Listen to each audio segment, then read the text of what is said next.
اور اس جیتے جاگتے دیکھتے ماحول میں کہ جس میں ہر چیز کیمرے کی آنکھ دیکھ رہی ہے، اس میں اس قدر زیادہ اسرائیل کی جارحیت، اس کے جواب میں دو تین تازیانے ہیں جو سمجھنے والے۔ ایک ہے کہ میں کوئی جذباتی بات کروں گا، آپ اس کی تائید کر دیں گے۔ ایک ہے کہ پہلوؤں پر غور کرنے کا وقت ہے کہ اتنے کٹھن ماحول میں بھی اگر مسلم امہ کے لیڈر بیدار نہیں ہو رہے تو آپ کو پس منظر سمجھنا پڑے گا کہ ہم نے نبی پاک کی محبت کے تقاضوں کو نہیں سمجھا۔ حضور سے محبت ہے نا تو پھر نبی پاک کو تو سادہ طرز زندگی پسند ہے، حضور کو تو پسند نہیں ہے۔ اللہ کے محبوب نے تو دعا مانگ کے فقیری لی اللہ تعالیٰ سے۔ آپ کو پتہ ہے جب بندہ بہت زیادہ آسانیوں میں چلا جاتا ہے، بہت زیادہ اس کے پاس سہولیات ہو جاتی ہیں، اس کا مرنے کو دل نہیں کرتا۔ خود نبی پاک علیہ السلام نے فرمایا قیامت کے قریب کافر تم پر جھپٹیں گے جس طرح بھوکے لوگ کھانے پر جھپٹتے ہیں۔ حضور کیوں، ہم تھوڑے ہوں گے؟ فرمایا نہیں، تمہیں دنیا سے محبت ہو جائے گی اور موت تمہیں بری لگے گی۔ اتنے بڑے بڑے بنگلے، عالی شان محلات، کس کا چھوڑ کے مرنے کو جی چاہتا ہے معاذ اللہ۔ نبی پاک کی محبت کا تقاضا سمجھو، ایسا نہیں کہ وہاں دولت آئی نہیں۔ حضور تو فرماتے ہیں کہ اللہ نے خزانوں کی کنجیاں میرے ہاتھ میں رکھ دی ہیں، لیکن میں نے عرض کیا مالک ایک وقت روٹی دینا اور ایک وقت کا فاقہ دینا۔ کنجیاں خزانوں کی اللہ نے دی۔ جب تک آپ اپنا طرز زندگی، یہ جو بہت دنیا کا پیار ہے نا، بہت زیادہ مرنے کی ہرس، یہ بہت زیادہ جینے کی ہرس، تو اللہ تعالیٰ نے قرآن پاک میں یہودیوں کا طریقہ بیان کیا کہ وہ کبھی مرنے کی تمنا نہیں کریں گے کیونکہ جینے کی ہرس رکھتے ہیں۔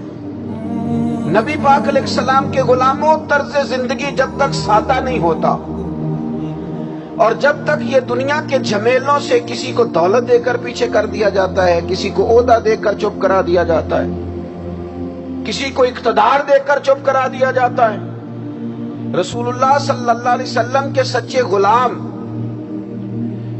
انہیں ایک بات کی سمجھ آ گئی تھی کہ ہمیں ہمارے رب نے کہا ہے قل ان کنتم تحبون اللہ فاتبعونی یحببکم اللہ۔ اے محبوب آپ ان سے فرما دیں اگر رب سے محبت کرنا چاہتے ہیں تو آپ کی پیروی کریں، اللہ خود ان سے محبت فرمائے گا۔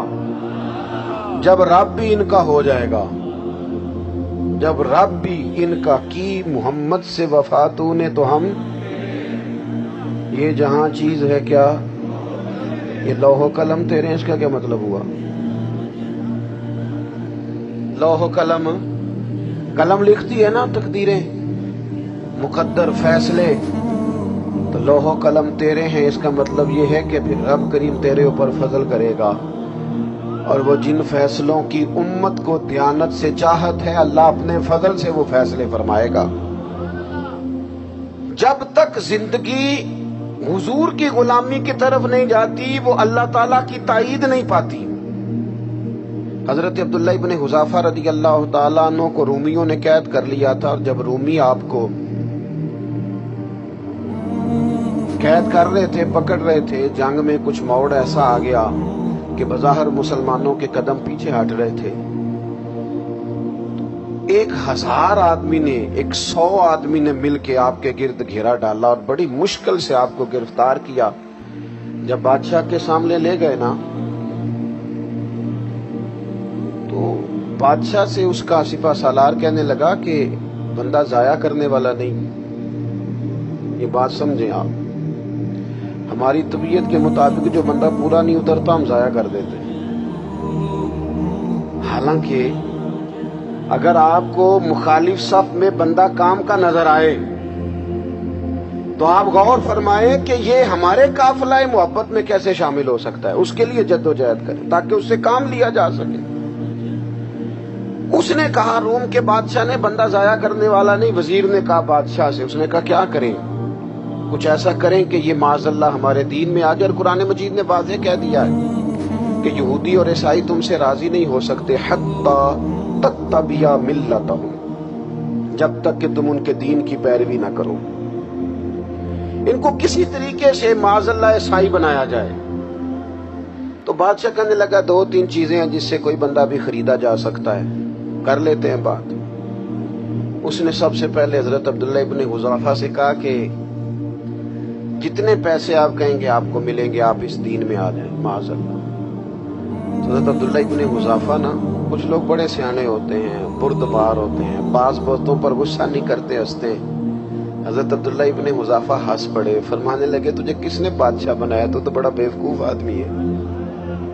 اس نے کہا کیا مطلب؟ فرمانے لگے نادان، میں تو تلوار لے کے میدان میں آیا ہوں، مجھے دولت کمانی ہوتی میں تجارت کرتا، میں تجارت نہیں کر رہا، میں تو شہادت کے لیے نکلا ہوا ہوں، اور تو مجھے کہہ رہا ہے پیسے لے لے، کو عقل کی بات کر۔ اس نے دوسری بات کی، اس نے کہا کہ میں بادشاہ ہوں، میرے نیچے جتنے بھی عہدے ہیں، وزیر، مشیر، وزیر خزانہ، جو آپ عہدہ کہیں گے آپ کو دے دیا جائے گا، آپ اس طرف آ جائیں۔ تو حضرت عبداللہ ابن حذافہ کہنے لگے پھر کہتا ہوں تو بڑا نادان ہے۔ فرمانے لگے میں حضور کا صحابی ہوں، اور صحابی ہونے سے بڑا عہدہ دنیا میں ہے ہی کوئی نہیں۔ صحابہ وہ صحابہ جن کی ہر صبح عید ہوتی تھی، خدا کا قرب حاصل تھا، نبی کی دید ہوتی تھی۔ کہا تو مجھے لالچ دے رہا ہے۔ اب انہوں نے ایک نئی چال چلی۔ وزیر کہنے لگا کہ میں ایک اور طرح سے معاذ اللہ کوشش کرتا ہوں پگھلا دینے کی۔ آپ اندر کمرے میں قید تھے تو وہاں ایک خاتون کو بنا سوار کر بھیج دیا گیا۔ دوستو یاد رکھنا، تگڑا اور مضبوط جوان پتہ کون ہوتا ہے؟ جس کی نظریں پوری طرح اس کے کنٹرول میں ہوں۔ یہ علامت جوانی ہے۔